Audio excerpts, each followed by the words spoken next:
जय माँ महालक्ष्मी अष्टम पाली।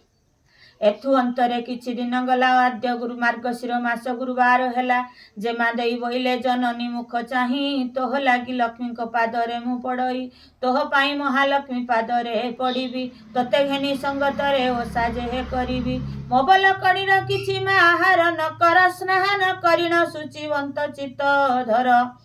आशुणी साधवाणी बेगे स्नान सारिला क्षुधार्थ होइण एणे तेणे नाइला महालक्ष्मी जहा ठारे विछंती दुख उदर जलिला से प्रचंड कला भोक देखिला उत्तम द्रव्य नाही सन्निधेन बळका उचिष्ट अन्न अछई पड़िण एकाग्रास करे ताकू करिला आहार आचमन करिण से होइला बाहार जेमा देई बोइले जो ननी मुख चाही तेणिकी न जाई माँ मो पासरे थाओ तु ही अन्य द्रव्य किछि आउ आहार न करी प्रथम पाली रे तुझे करिबु गुहारी ए साधवाणी बोइला मु न पारिली सही क्षुधारे उचिष्ट अन्न खाइली रुंडाई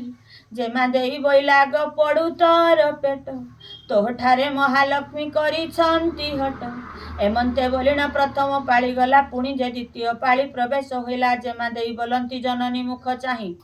स्नान शौच होई गृहे बस जाई फल जे कदली किछि माँ आहार न कर कबाट किले पशि रह तु भीतर शुणी परिवारी साधवाणी स्नान करी आसिला आ कबाट किलीन सेहु भितरे रहिला महाक्षुधा बरे तार जलई उदर देखिला सन्निधे किछि नदी से आहार पाचिला कदली अछि सन्निधे देखिला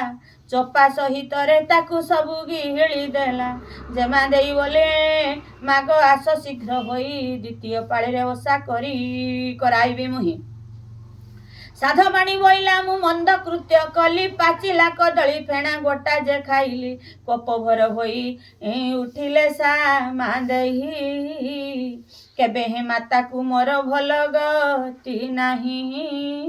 एमंत बोलिण द्वितीय पाली गला तृतीय पाली जे आसी प्रवेश होइला माता को बोइला मोर सन्निध्य रे थाओ मोर भल करी किछि केणिकी न जाओ शुणी साधवाणी जे स्नान करी आसी शुचिवंत होइण दुहिता पासे बसी लक्ष्मी अकृपारु ताकू महाक्षुधा हेला क्षुधारु माटीरु धान मुठाए खाइला ए अंतरे रहिण लक्ष्मी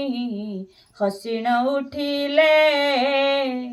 किलो साधवाणी एकी कर्म तो बोइले साधव भारी जा होई गर्व करुथिलु ए मूषा माटीरु धान मुठाए खाइलु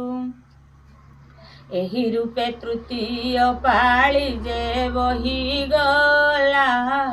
चतुर्थ पाली तो आसी प्रवेश होइला कमला चरित ए अपूर्व रस सार सर्वनारी माने बेहुल हुली